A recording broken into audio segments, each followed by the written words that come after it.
Friends, ఈరోజు special వచ్చేసి పండుకప్ప బుర్ర. దీనికి కావలసిన పదార్థాలు ముందుగానే కారం, పసుపు, అల్లం వెల్లుల్లి పేస్ట్ వేసుకొని బాగా కలుపుకొని అరగంట నానబెట్టుకోవాలి.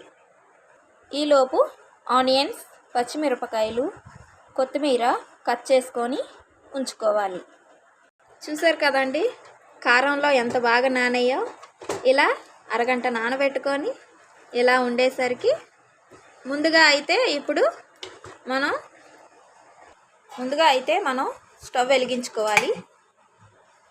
వెలిగించుకొని కళాయి పెట్టుకొని ఆయిల్ వేసుకోవాలి.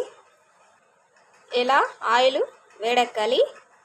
వేడెక్కిన తర్వాత ఉల్లిపాయలు వేసుకోవాలి. ఉల్లిపాయలు ఇలా వేపుకోవాలి. 2 టమాటా ముక్కలు, 2 పచ్చిమిర్చి వేసుకోవాలి. వేసుకొని ఇలా కలుపుకొని బాగా వేగనివ్వాలి. ఇవి బాగా ఏగిపోయి కదా, ఇప్పుడు చేప బుర్ర ముక్కలు వేసుకోవాలి.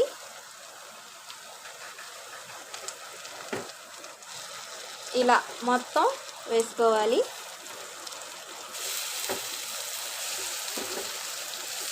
ఈ పండుకప్ప చేప బుర్ర పులుసు అండి.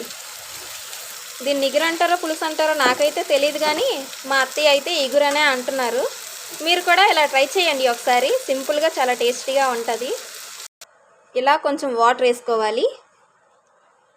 సరిపోయినంత వాటర్ వేసుకోవాలి. చూసారు కదండి, ఇలా వాటర్ వేసుకున్న తర్వాత మూత పెట్టుకోవాలి.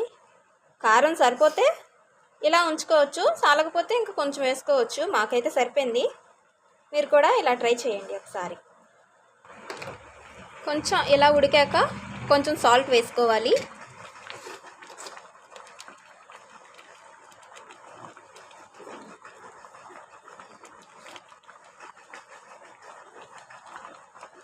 సాల్ట్ వేసుకున్నాం కదా, ఇలా కొంచెం అటు ఇటు ఇలా కలుపుతూ ఉండాలి. ఇలా 10 నిమిషాలు ఉడకనివ్వాలి. ఇప్పుడు కొంచెం మూత పెట్టుకోవాలి. కదండి 10 నిమిషాలు అయిపోయింది. మూత తీసుకొని ఇలా చూసేసరికి ఇలా ఉడుకుతుందండి. ఇప్పుడు కొంచెం కొత్తిమీర వేసుకోవాలి.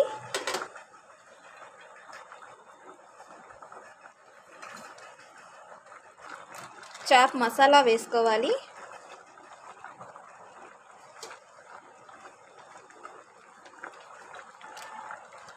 ఇలా అటు ఇటు కలుపుకోవాలండి.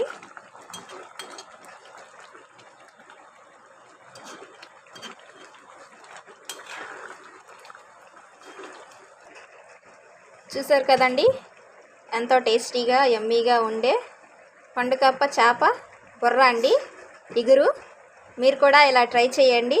చాలా సింపుల్గా 10 నిమిషాల్లో అయిపోతుంది. మా ఛానల్ మీకు నచ్చినట్టయితే